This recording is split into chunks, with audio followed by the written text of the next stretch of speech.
Yeah, in the previous class we discussed about the metal forming process and analysis. In that, theory of plasticity introduction had been delivered. Today I will continue the same lecture with the different topics.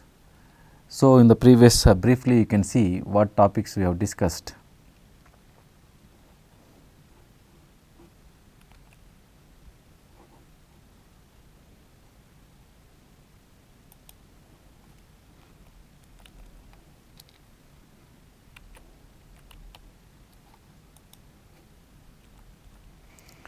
So, in that introduction to the theory of plasticity had been delivered.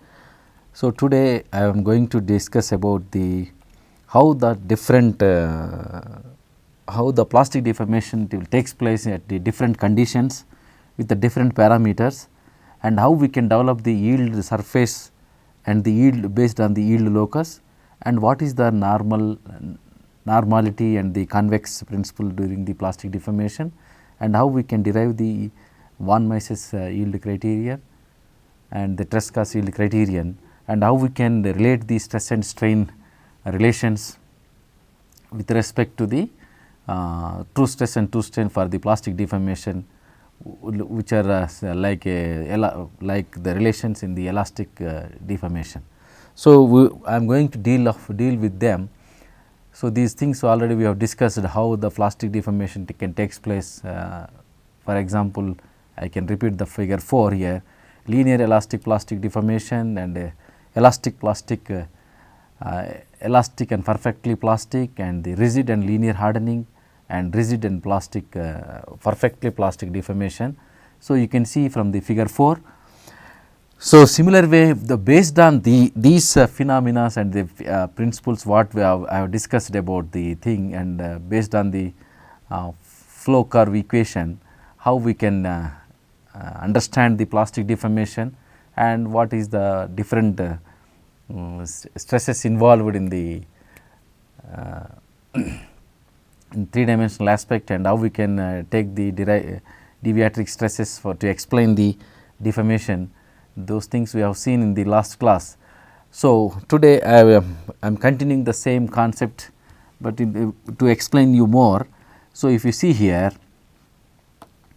so based on the Hallermann's equation, which is the most important equation to explain the plastic deformation after yielding and before the failure or the necking of the any specimen. So, this equation which we are talking now, Hallermann's equation, is valid only for the before necking. So, that means after yielding and before necking only this equation can be taken for explaining the plastic deformation of any particular material through the tensile testing. So, if you draw that, if you want to evaluate the, where you can see here where sigma indicates the true stress, where k indicates the strength coefficient, which is already mentioned here, and n indicates the strain hardening exponent. Strain hardening exponent is the parameter which is the most important and most effective to explain the plastic deformation of any particular material. To evaluate the strain hardening exponent, one has to be seen and one has to evaluate how we can evaluate, because the quantification of the strain hardening exponent cannot be taken directly. It has to be evaluated based on the your tensile testing data. So, to evaluate the strain hardening exponent, we should have the true stress and true strain data. So, that we can take, and by taking the natural logarithmic true stress and natural logarithmic true strain graph, if you take the equation sigma is equal to k into epsilon power n, this equation can be written by taking the natural logarithm ln of sigma is equal to ln of k into epsilon power n, which can be expanded in the manner of ln of k plus n into ln of sigma, that is ln of sigma equal to. So, this we can relate to the our basic fundamental and analytical equation, which is a linear equation y is equal to mx plus c form. So, this c is the intercept between the x and y. So, in the same manner, if you take the ln of sigma and ln of sigma and ln of epsilon graph, and if you draw the line which is a linear curve, this point which is we are talking about this equation is valid only up to the before necking and the after yielding. So, up to here this equation is valid. For that, if you take the ratio, if you draw the line, the slope of this one, that is n is equal to a by b. So, where when strain become equal to 1, the strength coefficient will become equal to stress.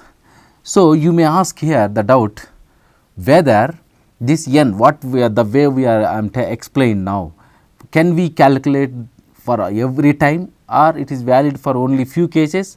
In that case, what can be done, right?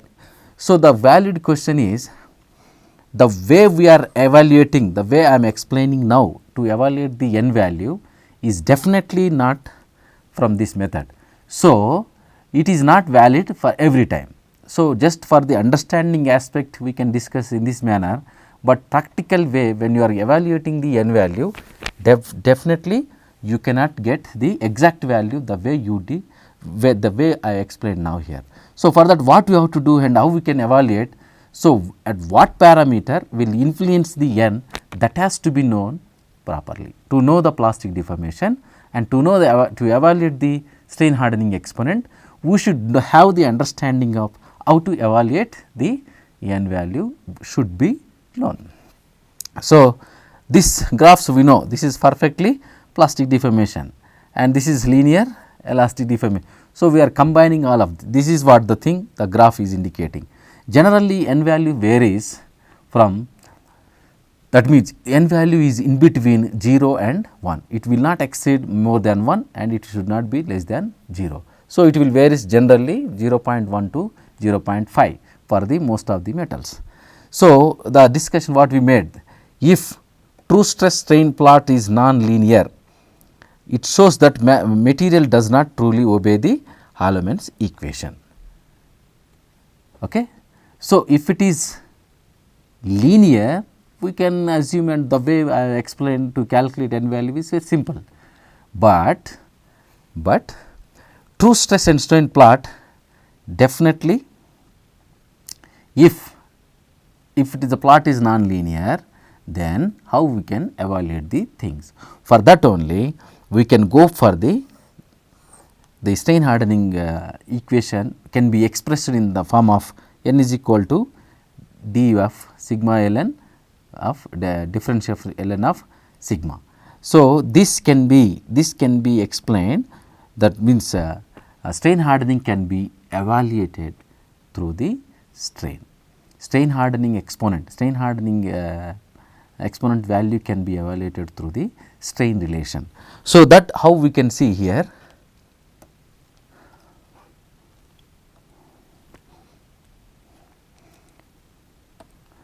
So, yeah. So, physical restrictions of the hardening law. So, what the equation is valid and between the strain of 0.04, this is a standard value which already people derived for so many times. So, based on that the value only we are taking the directly how to evaluate the strain for the when the necking begins. So, the equation valid between strain of 0.04 and strain at which the necking begins. So, to predict the yield strength, the equation which we are expecting is incorrect. For that, what we have to do? For that, because when we want to evaluate the yield strength, we know that from the stress strain curve by taking the offset of 0.02%. So, by taking the offset of the 0.02%, we are evaluating the yield strength, but it is as for the evaluation, as for the mathematical aspect. So, it is expressed as a incorrect one. So, for that how we can consider the tensile instability to know and to evaluate the strain hardening exponent can be seen here. Suppose at maximum load, and at maximum load dP is equal to, let us say dP is equal to 0, where P indicate the load, and we know that P is equal to sigma into A. Stress into area will give you the force which is applied on the specimen. Then, so this can be taken as, if you differentiate this with the respect, if you differentiate this equation, we can write as d into d sigma into dA plus A into d sigma, that is equal to 0. We are assumed that one. Then from this we can express as d sigma by A is equal to minus dA by A. So, where this is called the strain, which is with respect to the area, we can say it is a strain, and this can be written as, this total equation can be written as, that is d sigma by sigma equal to, this is what we are taking as a strain, and so strain stress can be represented with respect to the d sigma by d epsilon. So, this is what the expression we can get it, and assuming that we know that sigma is equal to k into epsilon power n according to Hallemann's equation.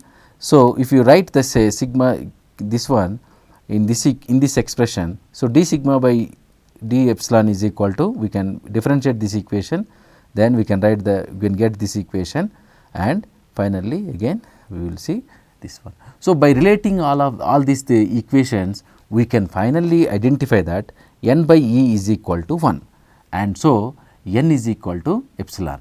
So, to strain hardening exponent can be related to the ultimate load, when n is equal to uniform elongation.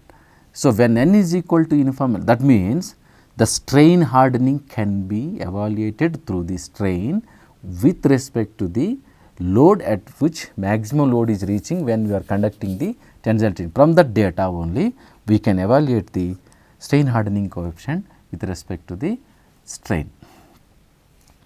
So, the general criteria is, by expressing the what previous equation, we can write the equation for the onset of the instability. So, to further extending of this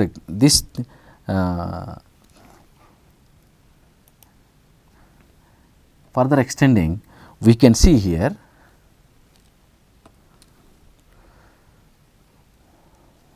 note that the strain hardening d sigma by dn is not identical with the strain hardening exponent n. So, n can be furtherly we can write it as, where you can take the, we know that n is equal to dn of ln of sigma by d of ln of epsilon from the previous discussion.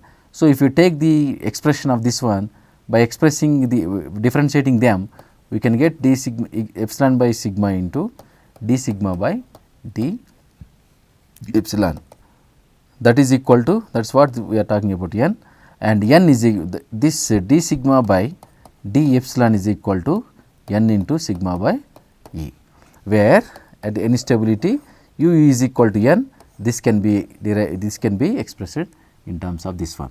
That means, you can see that the point of necking at maximum load can be obtained from the true stress, the point of necking at the maximum load can be obtained from the true stress and strain curve by finding the point on the curve having a subsequent unity, or the point at where the rate of strain hardening equals to the stress. If you see the pictures here with respect to the stress strain and the stress expression. So, if you take the curve here, and if you are instability aspect, if you see this curve, the point at which it will meets here will be your stress, which is expressed in terms of this expression.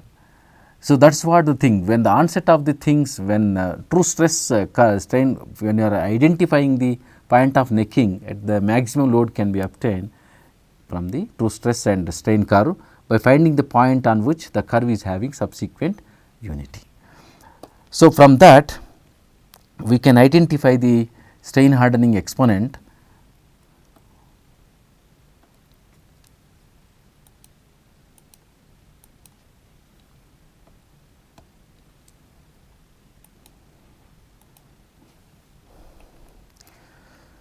and behavior after necking. So, we have seen only the plastic deformation up to the maximum load, that is up to the necking. So, what will happen after the necking? So, for that there is a Bridgman has proposed to one the expression which is like which is explains in terms of the correction aspect. So, this behavior after necking, whatever we are discussing about the uniaxial aspect. So, in the uniaxial aspect, the behavior which we are expressing only in terms of the one dimensional aspect, but when the necking happens, so there are another two parameters also will act into the thing, it will become triaxial thing. So, when the triaxial things are coming, then automatically the complexity in the deformation will increase.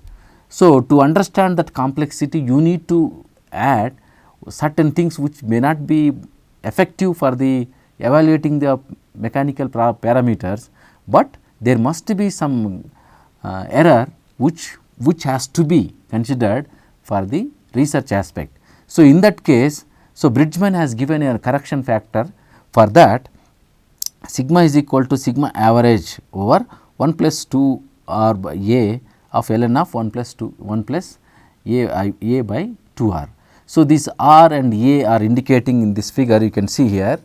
So, a is the center distance from the curvature and r is the curvature of the specimen which we are giving.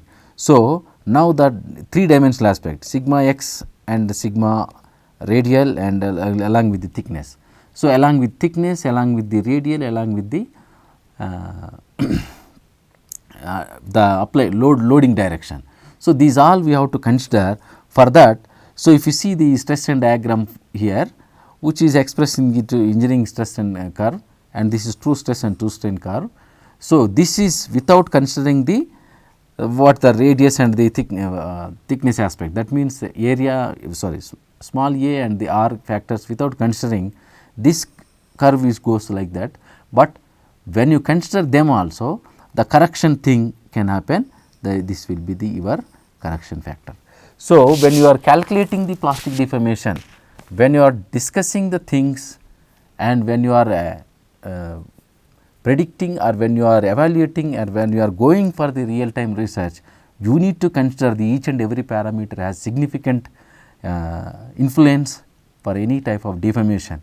So, furtherly, so effect of inhomogeneity, for suppose if different cross sections are existed in the same during the deformation, how we can correlate those different cross sections, but load is same.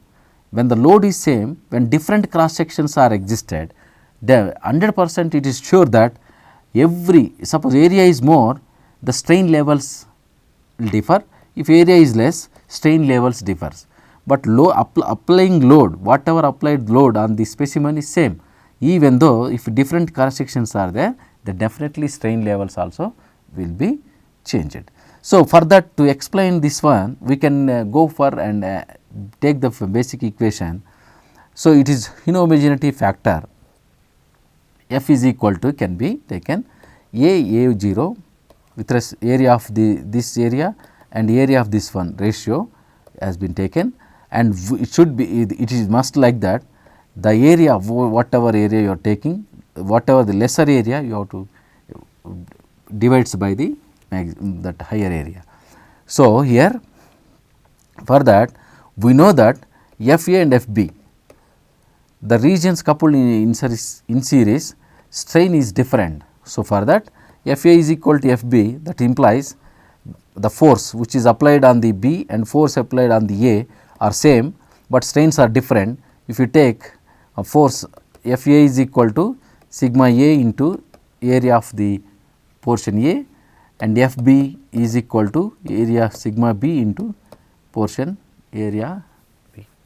So, force is same. So, we can relate these two into you can relate those two with respect to the force, and you can apply now sigma. We know that the Hallermann's equation expression, we can write it here, and there are the some correction things which we are also we have to consider them. Then by taking the homogeneity factor, that is sigma A, and those things are the homogeneity factors, we correlate them. So, here when you are talking about the correction things, see here strain in the specimen B and strain along the other thing. So, the value of the correction factor is approximately 1 and also sometime equal to 1. So, if the value of n is 0.25, for all values of this one, thus the inhomogeneity factor is 1 time 1 and 0.995, 0.99, 0.98, they are the things.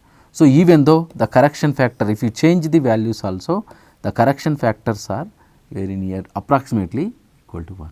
So, these things why I am explaining here is, so the whenever we are doing the research, the same material can be tested in different manner, different times, even though for the different times you will get the different data. For that, when you are taking the average of them, so you need to see the upper limit and lower limit errors of that particular values. That is what we are talking about, we will explain as a correction factor. The same way, how the effect of strain rate, that means when you say the strain rate, when you are testing this, when you are testing any particular material at different conditions or different speeds or different temperatures, then how we can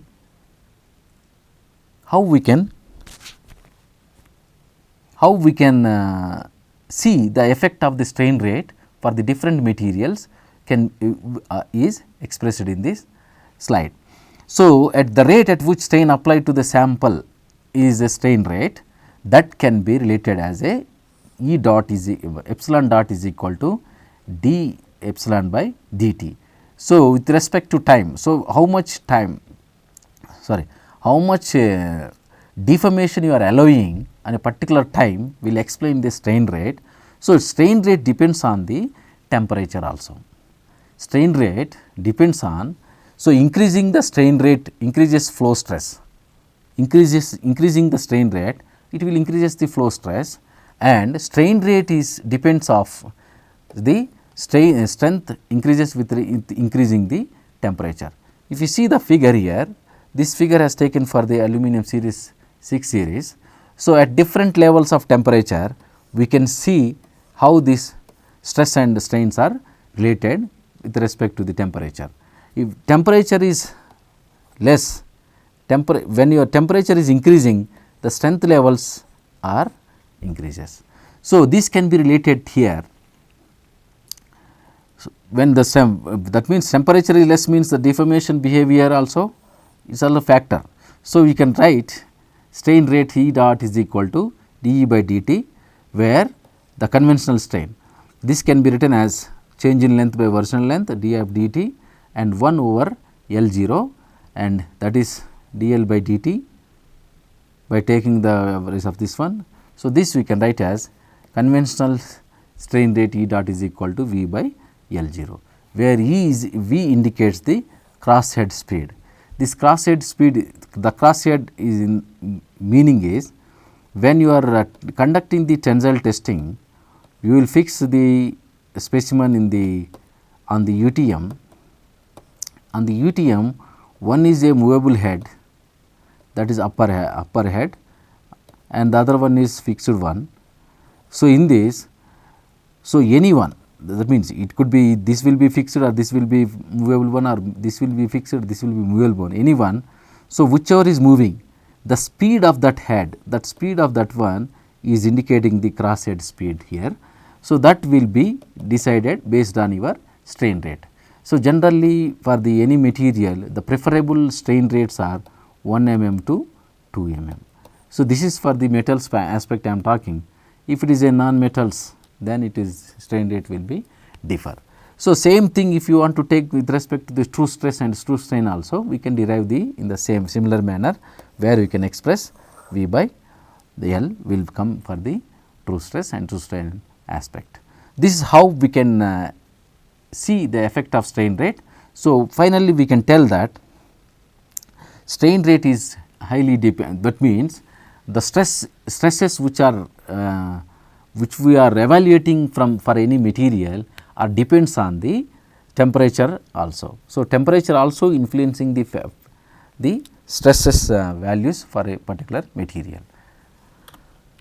And in that way, so Hallermann's law, which we are explaining k into epsilon power n, okay, this may not give you the proper explanation when the temperature is involved for a temperature involved during the deformation. If temperature is involved during the deformation, Hallermann's expression may not give you the proper explanation. For that, so another flow stress equation has come to when remember, when temperature is existed, temperature is a parameter, then only this equation we may not consider, otherwise this is okay. When temperature is involved, the expression to explain the deformation is sigma is equal to C into epsilon power m dot, where C is a constant like k and m is the strain rate sensitivity, where m is the strain rate sensitivity. This is also can be evaluated by taking the logarithm of sigma true stress and the true strain at the different at two different points, means initial temperature and the high temperature. That way, when the temperatures are changing, then we will go for the strain rate sensitivity concept. To evaluate the strain rate sensitivity m can be log of sigma 2 by sigma 1 of log of strain rate sigma dot over sigma 1, sigma 2 dot epsilon dot by epsilon 1 dot. So, for the metals m is very low, 0 less than 0.1 at room temperature, but increases with the temperature. At hot condition m value varies from 0.1 to and 0.1 and 0.2 are the common things. Whereas, m also can be expressed to for the higher elongations, means hot conditions aspect, then in that condition there will be too much elongations will be there. For that, to explain that too heavy or more elongations, superplasticity concept will be expressed for the metals and the alloys. So, whose elongations between 100 to 1000% elongations will be taking place. Generally, superplastic materials have the grains size of 1 micrometer, and testing at high temperatures and low strains accentuates the superplasticity behavior. So, generally to explain that this superplasticity, when you are testing, it will be tested under high temperatures and low strains. And at room temperature generally this may not be much effective, but when it is coming for the high level, then only it is there. So, when you are talking about that room temperature, the tensile sample will not neck as long as this equation obeys. That means, necking will not be there when d epsilon by d sigma by d epsilon is greater than sigma. So, once this crosses, then only the yielding the necking will begin. So, to express that, so suppose a superplastic material rod which is having a cross section of A and subjected to the axial load P can be expressed as for the previous equation, sigma is equal to C into epsilon dot m. So, the sigma is for the P by A, and this is to express the superplasticity or the strain rate sensitivity aspect. Then we can write this one as sigma m is equal to, that is we can derive it, that is sigma is equal to P by A equal to C into epsilon dot m. So, we can by taking the m as this one. So, that is P by A or P by C over 1 over m 1 over A 1 by m, that is equal to your strain rate. So, the deformation of the true strain rate can be, so this we can write it as epsilon dot is equal to 1 over L dl by dt, and this also can be expressed 1 by A into dA by dt. This was already derived in the previous slides. So, this by applying this one, you can write in terms of the area, and for the superplastic material behavior can be expressed, can be studied through this one. This equation is valid when m is less than 1 for the smaller cross section area, and more rapidly area is reduced. This we can see when the temperature changes, when the temperatures are changes, and if you can see the graphical form, suppose that is what we are talking about, m is must be less than 1, right. If m is equal to 1 by 4, so the drop, the sudden drops, that is what we are talking. So, the more rapidly area is reduced, so in figure, and m is equal to 1 by 2 like that. When m is equal to 1, it is no problem. That means the constant thing, but it is very rare cases m is equal to 1, otherwise it is m is less than 1. We can see how this area of cross section will reduce. Generally, we can see such phenomena in the plastic materials, and when you are testing it, suddenly the elongation will takes place in the huge manner, then this superplasticity behavior can be explained. Even for the hot conditions and the metals like which we are testing at the high temperatures, at hot conditions with the less strain rates, then this strain rate sensitivity aspect will come, and the sudden rapidly area will change and it will be explained.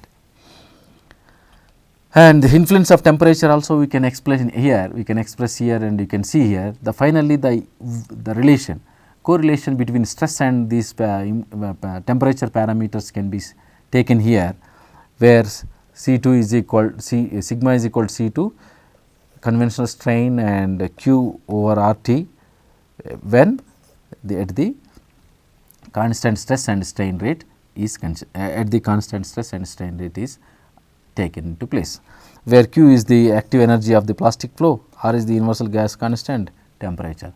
So, based on that we can evaluate the stress which is existed during the hot deformation or the temperatures are high, or when the temperature is involved in that thing. So, if you can see the graph of the right hand side for the FCC material and for the BCC materials at the high temperatures, how we can see the yield strength is changing for the different level. And here also you can see for the low temperature at the normal temperature, at high temperatures, we can see the differences in the stress levels of any particular material. So, temperature is also one of the parameters which is explaining how the superplastic behavior can be seen through the strain rate sensitivity. We can also see the stress levels, how they are changing with the different levels of temperatures. For based on the crystal structure also, temperature also influence the stress levels, and based on that we can see the thing. So, from that one we can evaluate the constitutive equation, we can develop the constitutive equation which can be seen here with the d sigma with respect to the, that is means at constant strain rate and temperature, at constant temperature and constant strain one expression, at constant strain and the constant temperature another, at constant strain and constant strain rate another. By combining of all these conditions, we can see the change in the stresses which is which can be expressed, which can be derived for the different kind of materials during their testing through mathematical aspect also. And that is what the fundamental thing we are talking. So, further advanced level when you are talking, so stress and strain, whatever plastics deformation and true stress, true strain, whatever we are discussing, they may not be sufficient to express the in the 3-dimensional aspect. To considering those fundamental knowledge to the 3-dimensional aspect, how we are going to derive the yield criteria which will explain the actual behavior of the material can be seen further. If you see this figure, already we have seen, say 3-dimensional aspect, if you take the composite material, composites which we are talking about the fiber or anything. So, we are the dimensions will be different in the different axes, that means in different direction different dimensions will be seen. So, when you apply the load on different directions, damn sure we will get the different deformation and different behaviors we can see from the single material as a single component which was which is fabricated with the composite material or some other anisotropic material. So, for that how we can evaluate those phenomena and how we can evaluate those behaviors through the plastic, means how we can interlink them for the plastic deformation aspect in the mathematical way can be seen now. So, when you are talking about the yield surface, this is the fundamental diagram, we need to remember forever. This is the important one. For any kind of material, we have to conduct this test. From that only we can identify whether that material can exist, can withstand for the loads or not, we can see. Okay. So, based on that, now this is a one dimensional aspect, we know. When one dimensional aspect we are discussing for the tensor for any material, suppose if two dimensional aspect, this is one dimensional and another dimension, when you are pulling the both sides at a time, then whatever the stresses we are considering, whatever stresses we are assuming, that means if it is a uniaxial, only sigma 1 will be there. If it is a by suppose 2 axis aspect you are developing, then sigma 1 also, sigma 2 also, sigma 1 will be there and also sigma 2 also will be there. So, to mapping of the sigma 1 and sigma 2, you can see here sigma 1 and sigma 2 we can map here, we are elongating the specimen in the two different directions, means two directions. So, in that similar way where the elastic deformation, plastic deformation we are considering, the same way in the two dimensional aspect it will come. So, to express this one, so one dimensional way is not possible. To make it more easiest way, we need to develop the yield surface, where the yield surface is the boundary which separates the plastic deformation and elastic deformation. So, within the boundary zone we can call that as a elastic deformation zone, whereas once that boundary crosses it becomes the plastic deformation.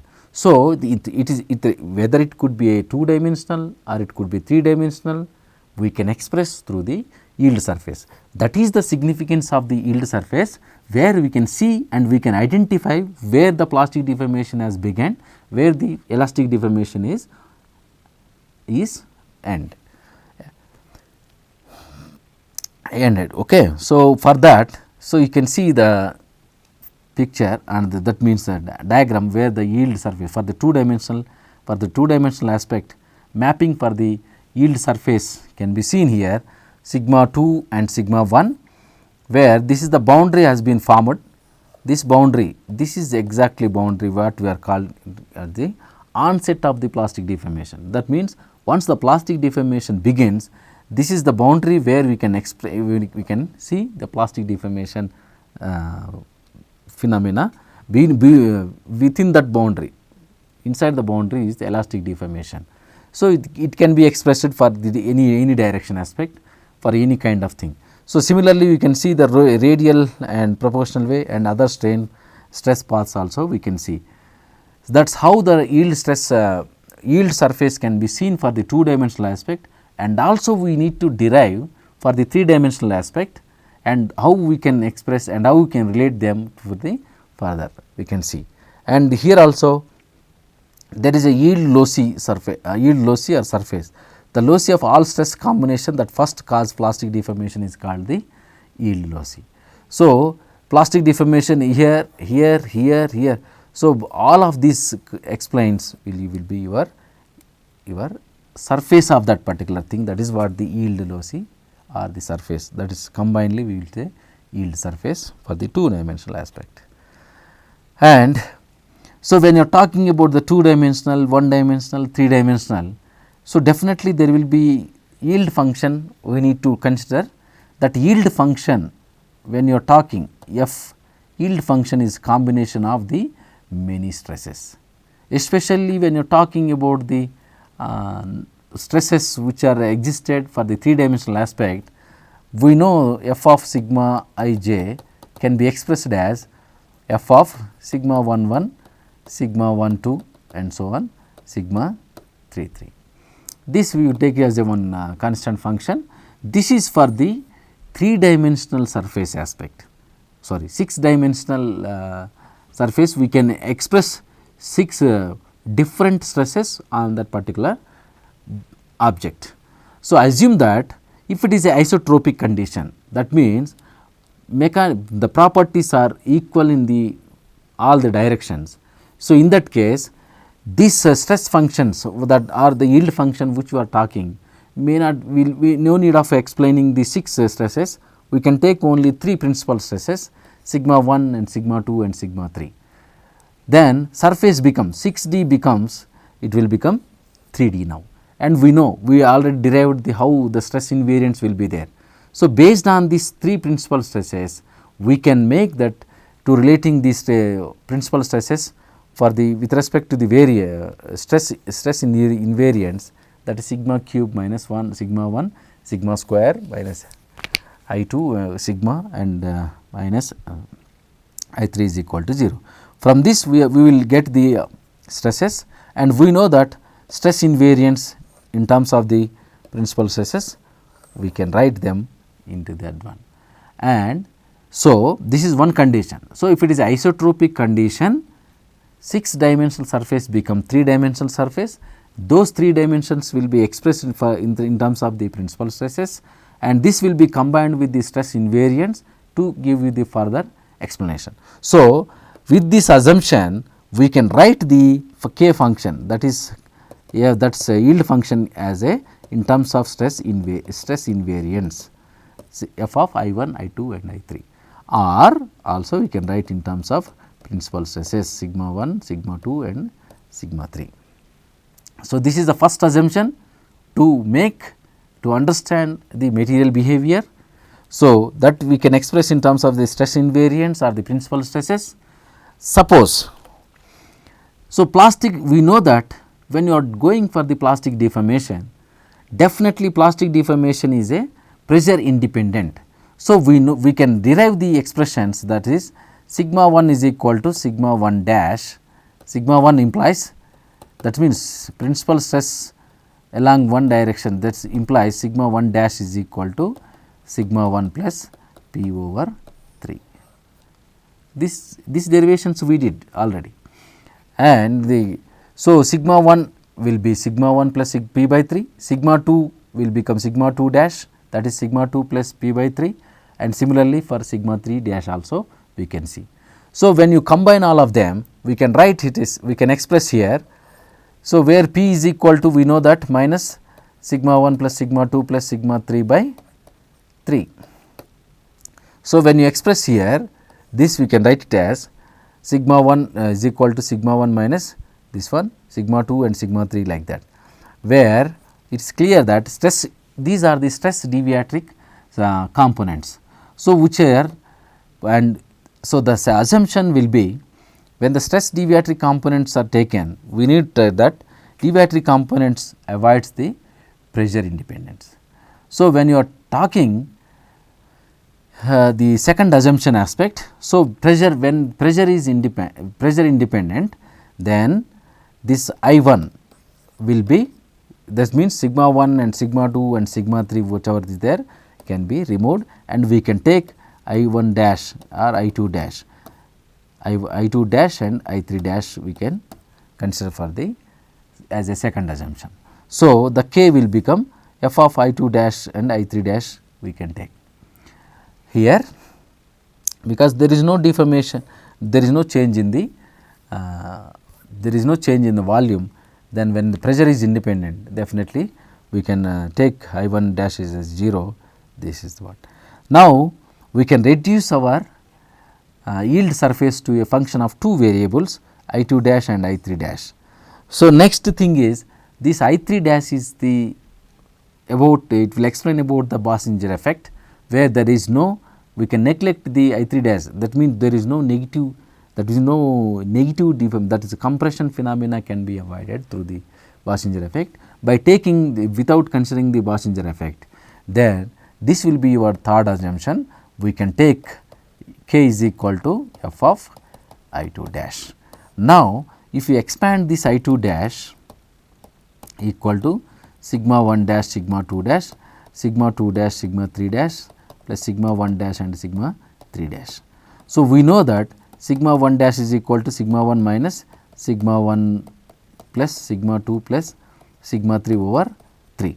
So, by simplifying this, by applying here everywhere, so we can get the expression as I 2 dash is equal to 1 over 6 sigma 1 minus sigma 2 whole square plus sigma 1 minus sigma 3 whole square plus sigma 2 minus sigma 3 whole square. So, this we have taken as a one constant function C is equal to, by taking this one also, okay, sigma 1 minus sigma 2 whole square as this one. So, when you are expressing this one, this is called the yield function in the principal coordinate system, whereas when you are talking about all the stresses, when you consider all the stresses, this is yield function in the general coordinate system. Suppose if you want to take the yield function in the plane stress aspect, the plane stress aspect in the sense sigma 1, sigma 2 will be there and sigma 3 will be 0. So, sigma 3 is not considered, then this expression become this way. So, this is for the in plane stress condition. The same thing if you take this one. So, the first expression and the second one, these all three are indicating the von Mises yield function theory for the 3D. This is called the isotropic yield theory, which is explained for the all the materials for any kind of simulation. If you take the von Mises yield criteria will be existed. So, we can also express in terms of the 3 dimensional aspect to see the yield surface aspect. Von Mises yield function we can see for the 3 dimensional aspect as sigma 1, sigma 2, sigma 3, and we can compute them in the form of cylindrical, so 3 dimensional cylindrical aspect. Then this is what the yield surface we can see, and for the 2 dimensional aspect, when you can see here, this is the uniaxial point, this is biaxial point, and this is shear point. For that, different cases has a different equation. When it is a uniaxial tension, by taking the von Mises criteria, sigma 1 and sigma 1 will be sigma, other two will be 0, then sigma will be under root of C over 2. From this expression we can take it. The same way for the biaxial case, that means sigma 1 and sigma 2 will be sigma and sigma 3 will be 0, then it will be sigma is equal to under root of C over 2. And similarly, shear case, sigma 1 will become minus sigma, then sigma 3 will be 0, then substituting them in this expression we can get the this condition. This how the von Mises things are there. Now, we need to see the effective von Mises criteria and how we can write further for the other deformation things. So, that is what equivalent or effective stress. When you say equivalent or effective stress means, when your word effective or equivalent represent that yield surface as an isostate surface representing all combination of stress that represents the elastic and plastic transition. So, when you say effective, when you say the equivalent stress represents the isostate surface, that means yield surface as an isostate surface which has to represent the elastic and plastic transition stresses. So, when you are combining them, so the effective, when you say equivalent or effective, the notation will be sigma 1 bar, sigma 2 bar, sigma 3 bar. There are 3 types of stresses we know. Those has to be expressed by explaining the elastic as well as plastic, elastic, plastic for all the in 3 dimensional aspect you need to talk. So, for that, and we know that for the uniaxial point of view, sigma 1 will become sigma, the other sigmas will be 0. Then if you substitute the same thing in the von Mises yield function, will become k is equal to sigma bar square equal to sigma 2 bar, this will be 2 sigma bar. So, if you substitute here sigma 2 bar, that means the k value we know, we have taken the k, that means C. Okay.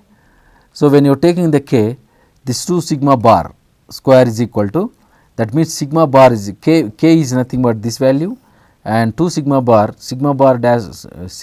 square is equal to 1 over 2 of this value. This is called the von Mises effective stress thing. So, basically this based on this equation only we can identify the shape of the yield surface. and size of the yield surface also will be decided from the given equation. And similarly, the normality and convexity, which is expressed when the linearity, non-linearity or any other. So, when you are talking about that, so there will be when you take the stress strain diagram, we can see these two different levels of stresses. In these two different level of stresses, we have divided the diagram in the one is a rectangular and another is a triangle. The total work done will be yours W1. This is say W1 and this is W2. If you want to see the total work done, this will be here, and this can be expressed of it. The triangle area can be expressed by the work done for the W1, and the rectangular area can be expressed as the W2.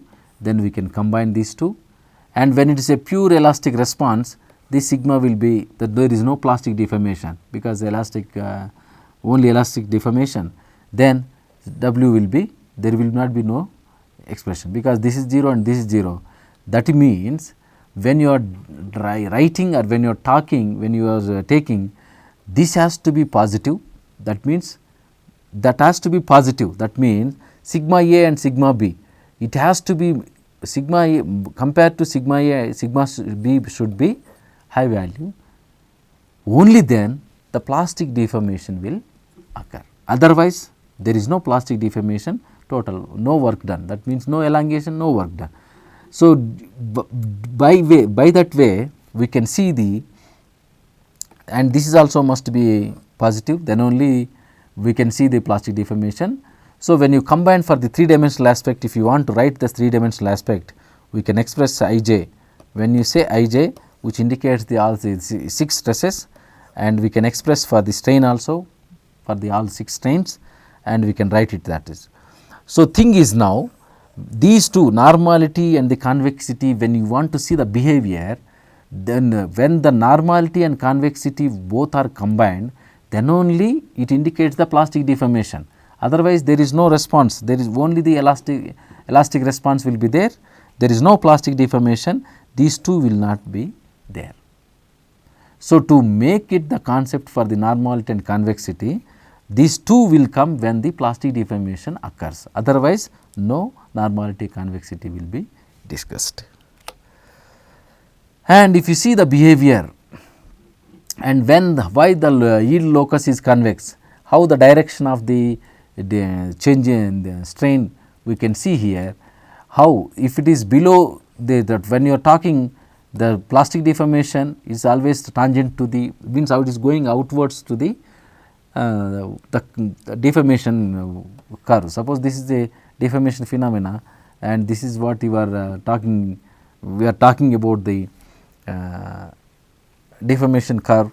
When you are developing them with respect to the true stresses, and how it will go and how it will be expressed is your thing.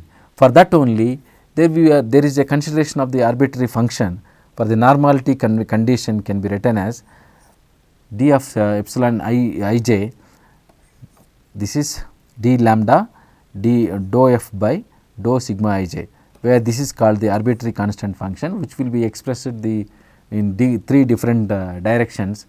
Based on that we can write that. So, remember the direction of the d sigma will tell you the normality condition.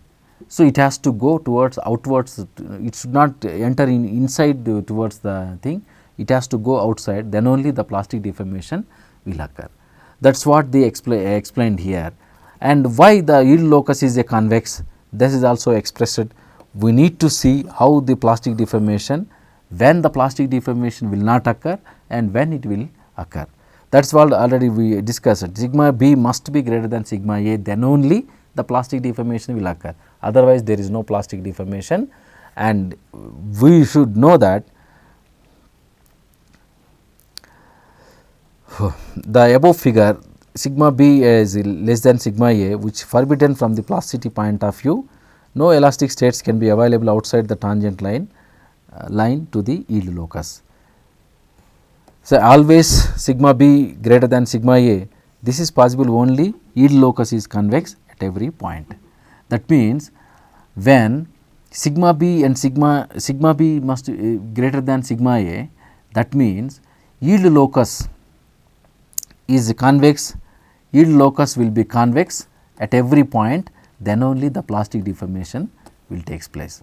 So, we are talking why yield locus is convex, because when the plastic deformation is there, then only the yield locus will be there. If plastic deformation is not there, this concept we no need to study.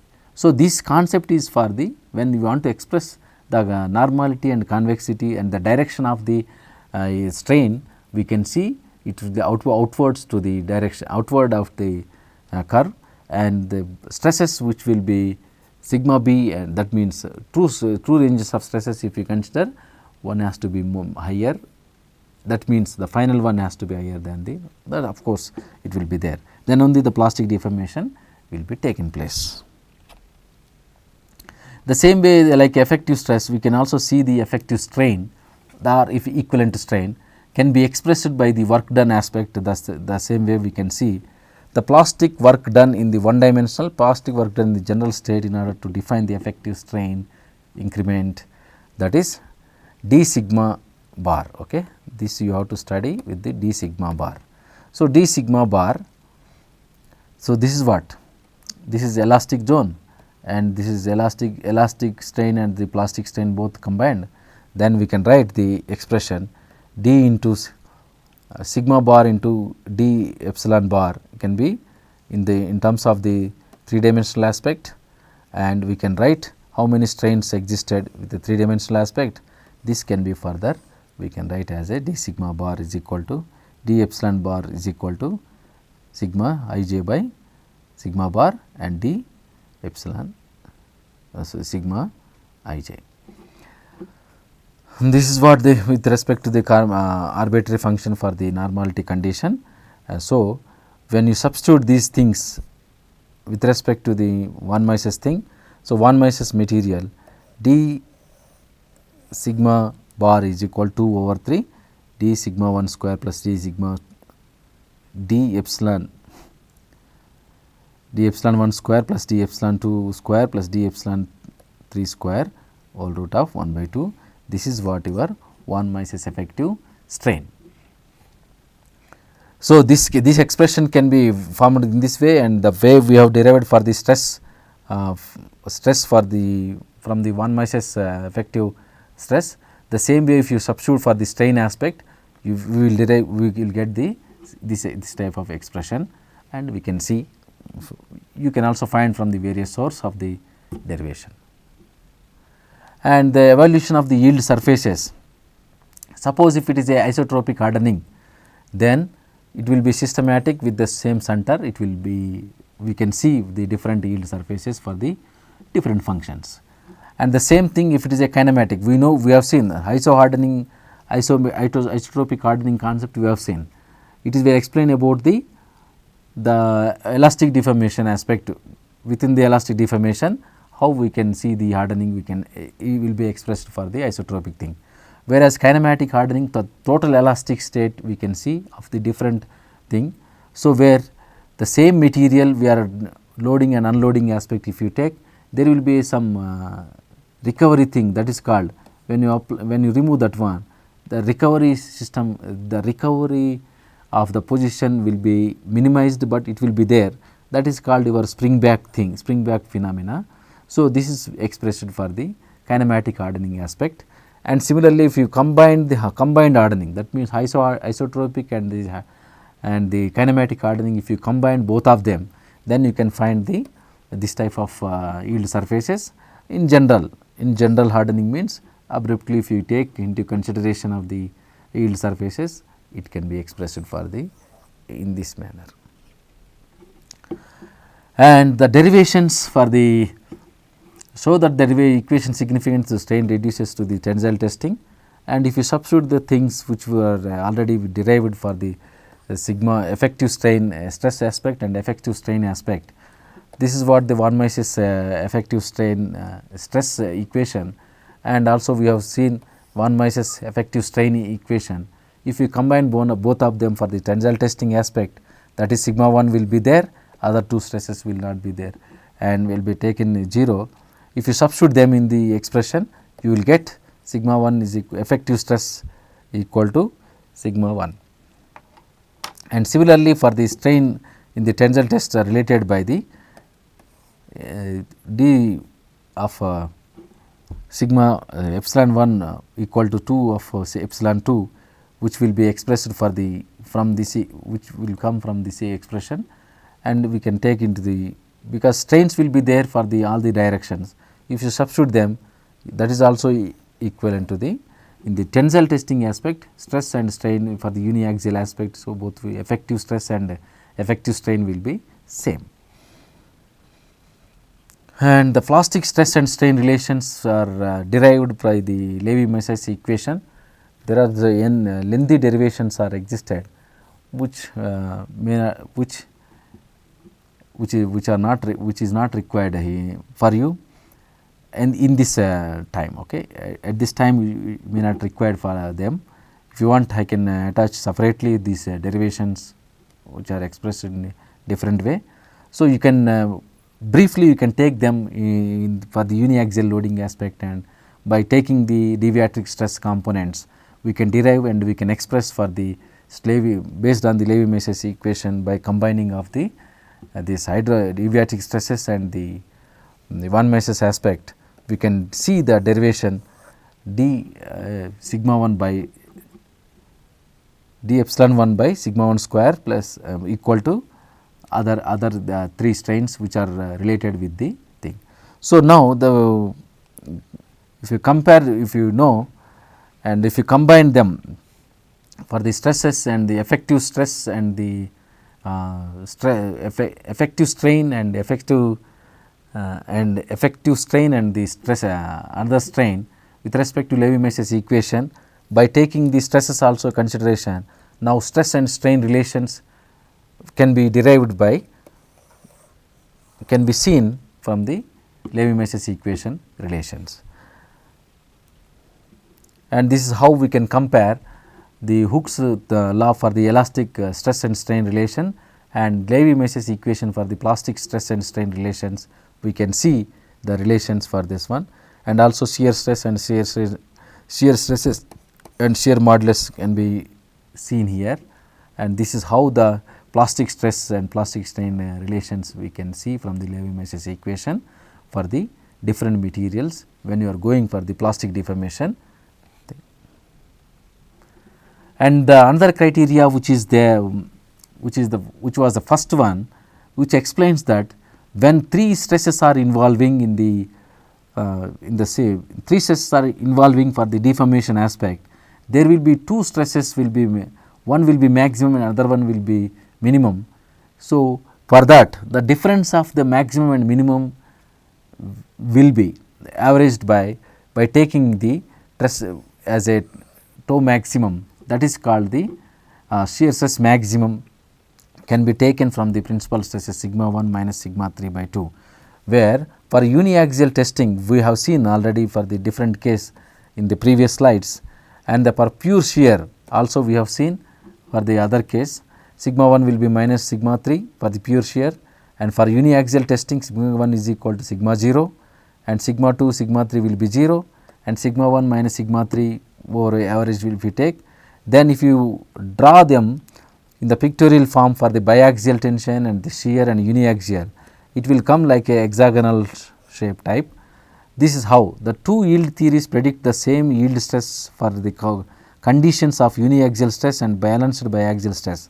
The maximum divergence occurs between 2 criteria in pure shear condition. So, the smooth surface indicates the von Mises, whereas the hexagonal shape will indicate the Tresca's yield locus. This combining of these two will explain the complete deformation of the material. And plastic anisotropy and anisotropic yield theories. So, apart from the von Mises and Tresca, there are n number of plastic anisotropic and plastic anisotropic yield criteria have been explained for the anisotropic materials. When you are talking about the anisotropic material, the anisotropic behavior is will be seen with respect to the rolling direction, thickness direction and through thickness direction. So, three directions we can see for any particular sheet material or a plate of aspect. So, when you are talking about the sheet metal, you need to see the rolling direction and the transverse direction and the through thickness direction. So, why we are discussing here is, generally for any sheet metal you can find different mechanical properties in the three different directions. To know these three different directions, you can see here, when you are talking about the rolling direction, you can see the rolling direction 0 degree aspect, that is along the rolling direction, and 90 degree, that is perpendicular to the rolling direction, and diagonal aspect 45 degrees and 45 degree. Apart from that also we can see the mechanical properties of the sheet metal by taking 30 degree, 60 degree, 75 degree and so on. So, when you are increasing the when you are taking the specimens of different orientations of the angles, then you will see the different mechanical properties of them. So, in generally the plastic anisotropy represented with the R, plastic anisotropy constant we will say, or plastic strain ratio we will say. This can be expressed with respect to the true strain width by true strain thickness. So, width strain, that is true strain width by true strain thickness can be taken as a plastic strain ratio, which is responsible for the explaining the thinning mechanism. That is, when the deformation is occurs based on the R values, the thinning mechanism will be explained.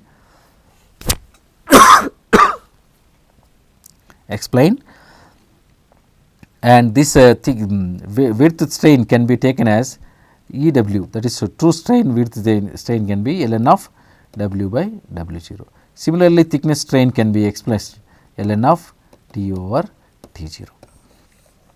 The ratio of these two will explain the plastic strain ratio, and this plastic strain ratio for isotropic materials it will be considered as a 1, and in general R is greater than 1 for the ferrous materials and R is less than for the non-ferrous materials like aluminum and other.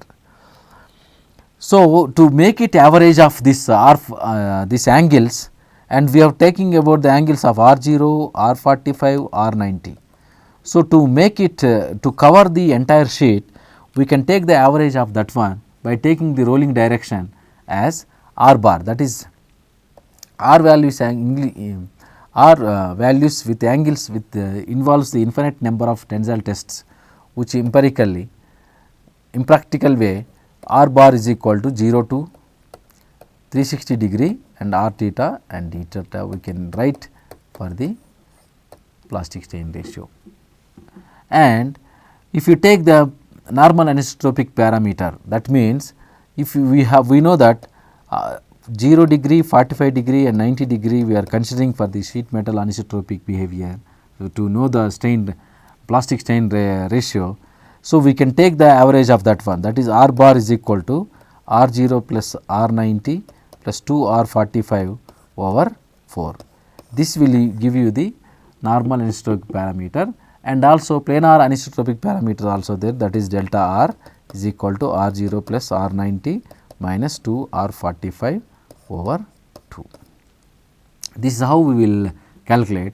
But generally for isotropic material, especially planar anisotropic parameter, for the isotropic behavior delta R will be 0. This is how the things. So, in addition to that, there are different yield criteria also there.